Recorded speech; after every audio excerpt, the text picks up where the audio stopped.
Next, our topic is acquired immunity. The resistance that an individual acquires during life is known as the acquired immunity, and it is also known as adaptive or specific immunity. Particular life long process में अगर कुछ बीमारियों के लिए vaccines लेके जो immunity तैयार होता है उसी को कहा जाता है acquired immunity. It involves the formation of antibodies in the body and which neutralise the antigen. ये अपने शरीर में जो एंटीबॉडी तैयार रहता है तो बाहर से कोई भी एंटीजन आए तुरंत उसको डिसइंफेक्टेड मतलब उसको कोई इनएक्टिव कर देता है जिससे कि वो कोई फंक्शन नहीं कर पाता.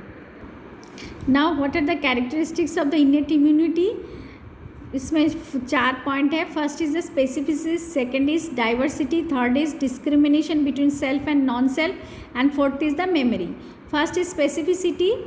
It can produce specific antibody मतलब जिसके लिए जिसको मारना है उसके हिसाब से वो अपने आप को एंटीबॉडी तैयार करता है. उसी एंटीजन के कारण वो एंटीबॉडी तैयार करेगा. या टी लिम्फोसाइट जो सेल है ब्लड सेल वो अपने शरीर में अपना एंटीजन के हिसाब से एंटीबॉडी तैयार कर सकता है. Second diversity. It can recognise a vast variety of diverse pathogen मतलब पैथोजन किसी प्रकार की भी हो उसके अलग अलग वैराइटीज़ को समझ लेता है.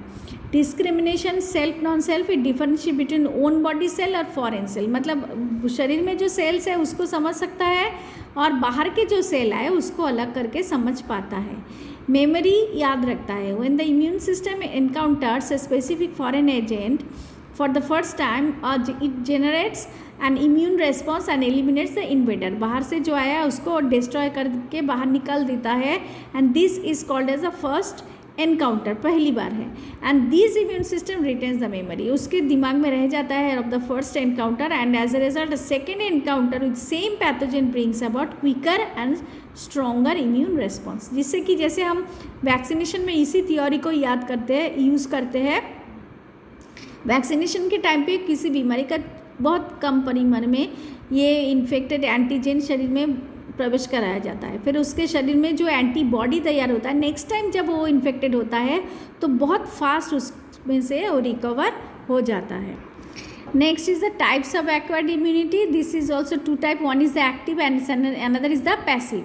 एक्टिव इम्यूनिटी में भी 2 टाइप है, एक नेचुरल आर्टिफिशियल, और पैसिव में भी हम देखेंगे कि 2 टाइप है, एक नेचुरल और दूसरा artificial. So what is natural immunity acquired due to infection is called natural active immunity. It is developed after entry of pathogens in the body. Okay, next it is long lasting immunity. Example, person who has recovered from attack of measles develops natural acquired active immunity to measles for the lifetime. इसलिए कहा जाता है कि एक बार measles हुआ तो दोबारा नहीं होगा क्योंकि शरीर में इम्यूनिटी सिस्टम तैयार हो चुका है तो दोबारा इन्फेक्शन होने के बाद भी शरीर में उसका अटैक नहीं होता. Second artificially. It is resistance induced by vaccines के थ्रू जब इंड्यूस किया जाता है. Vaccines is introduced into the body to stimulate the formation of antibodies by the immune system.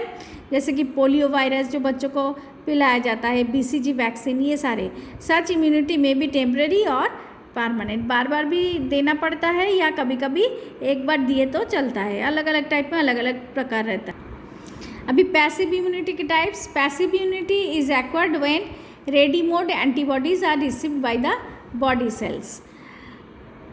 जब रेडीमेड ही हम शरीर में प्रवेश कराया जाता है, जैसे body cells do not take any active part in the production of immunity.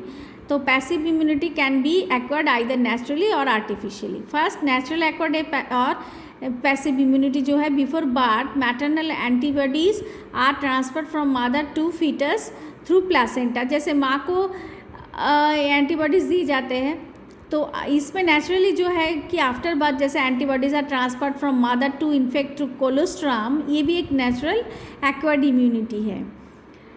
Next है artificial acquired passive immunity. This immunity is developed by injecting previously prepared antibodies and using serum from humans और animals.